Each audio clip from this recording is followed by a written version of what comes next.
Selamat pagi Bu Guru dan teman-teman. Salam sejahtera dan salam sehat bagi kita semua.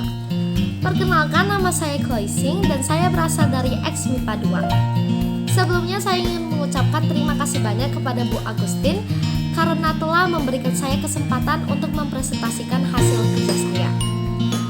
Nah, pada kesempatan kali ini saya akan membahas tentang teks laporan hasil observasi. Yuk kita cek. Oke, sekarang saya akan membahas tentang observasi. Sebenarnya observasi itu apa sih? Jadi observasi adalah sebuah cara pengumpulan data dengan pengamatan langsung terhadap suatu objek dalam periode tertentu dan juga pencatatan sistematis terhadap objek tersebut. Sekarang kita lanjut ke materi utamanya, yaitu tentang teks laporan hasil observasi sendiri. Jadi teks laporan hasil observasi adalah sebuah teks yang menjelaskan informasi secara umum tentang sesuatu berdasarkan fakta dari hasil pengamatan ataupun penelitian secara langsung. Nah teman-teman, informasi yang diamati itu bisa berbagai hal, mulai dari objek tentang keadaan lingkungan, alam, hewan, tumbuhan, sosial, kesenian, dan masih banyak hal lainnya. Nah sekarang saya akan membahas tentang ciri-ciri dari teks observasi. Yang pertama adalah bersifat objektif. Jadi teks tersebut harus berisi mengenai keadaan sebenarnya atau fakta. Yang kedua adalah global dan universal.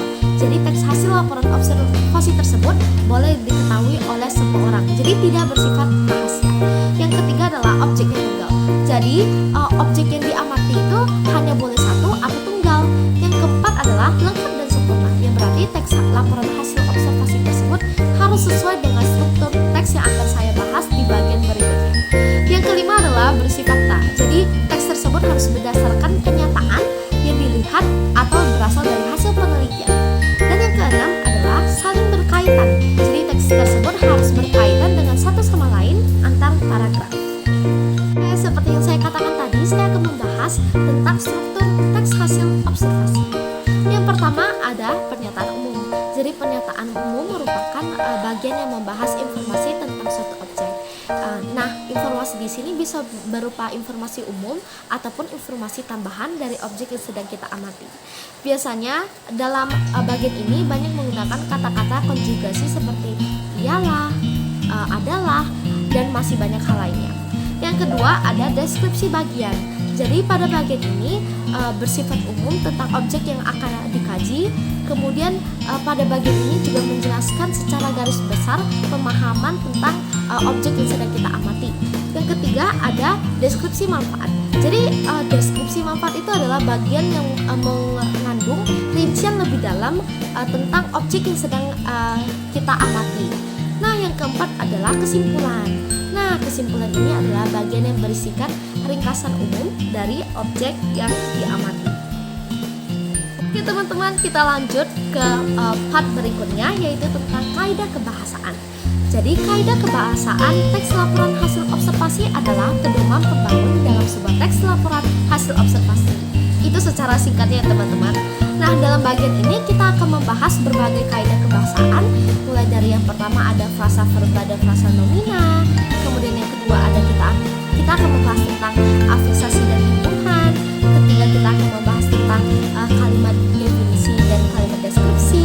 Yang keempat dan yang terakhir kita akan membahas tentang kalimat simpleks dan juga kalimat kompleks.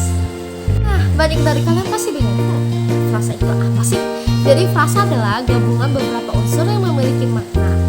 Nah kalau gitu apa perbedaan kata dengan frasa? Jadi kata itu dapat berdiri sendiri sedangkan frasa itu tidak. Nah yang kedua, frasa itu tidak bisa diubah dengan cara gramatikalisasi, sedangkan kata bisa. Lalu yang ketiga adalah kata berbentuk morfem tunggal ataupun morfem gabungan, sedangkan frasa berbentuk penggabungan dua kata atau lebih. Oke teman-teman, sebelum ke afiksasi kita harus bahas dulu tentang kata dasar dan kata bentukan. Kata dasar adalah kata yang belum mendapatkan proses gramatikal seperti imbuhan, kemajemukan, atau pengulangan kata. Contoh dari kata dasar adalah lari. Nah, kata ini kan belum mendapatkan proses pemajemukan, imbuhan, ataupun pengulangan kata. Oke, selanjutnya kita membahas tentang kata bentukan. Nah, kata bentukan itu adalah kata yang telah mendapatkan imbuhan atau afiksasi.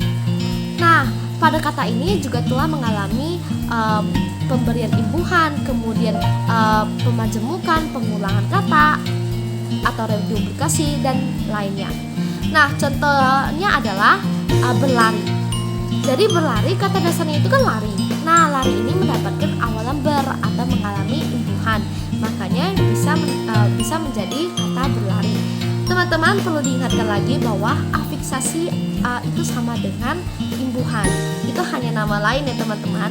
Nah, kata afiksasi ini terdiri dari beberapa jenis, mulai dari prefix, infiks, sufiks, atau konfiks.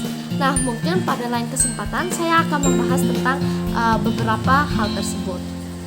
Oke teman-teman, setelah kita membahas tentang afiksasi, sekarang kita akan membahas tentang kalimat definisi dan juga kalimat deskriptif. Nah, jadi kalimat definisi adalah kalimat yang mengungkapkan atau memberikan sesuatu keterangan, makna, ciri dari sebuah objek seperti benda, orang, maupun proses ataupun aktivitas. Nah, contoh dari kalimat definisi adalah harimau adalah salah satu jenis dari kucing besar pemakan daging yang masih hidup di bumi. Itu adalah contohnya ya teman-teman. Sekarang kita lanjut ke kalimat deskripsi. Jadi kalimat deskripsi adalah kalimat yang menggambarkan sifat-sifat atau ciri-ciri suatu benda. Nah, sifat-sifat tersebut merujuk pada hal yang bersifat khusus yang bisa ditangkap oleh panca indera lainnya seperti besar kecil, tinggi, rendah, rasa manis, pahit, dan lain-lain. Oke teman-teman, sekarang kita lanjut ke kaidah kebahasan terakhir, yaitu kalimat simpleks dan juga kalimat kompleks. Jadi kalimat simpleks adalah kalimat yang terdiri dari satu klausa atau satu struktur predikat. Nah, kalimat simpleks ini juga disebut dengan kalimat tunggal. Contoh dari kalimat simpleks adalah kakakku sudah tertidur. Kalimat ini disebut juga kalimat simpleks karena hanya terdiri dari unsur wajib. Artinya sudah mengandung subjek, subjek dan predikat, kemudian objek, pelengkap, dan juga keterangan. Nah, selanjutnya kita lanjut ke kalimat kompleks. Jadi, kalimat kompleks disebut juga dengan kalimat majemuk.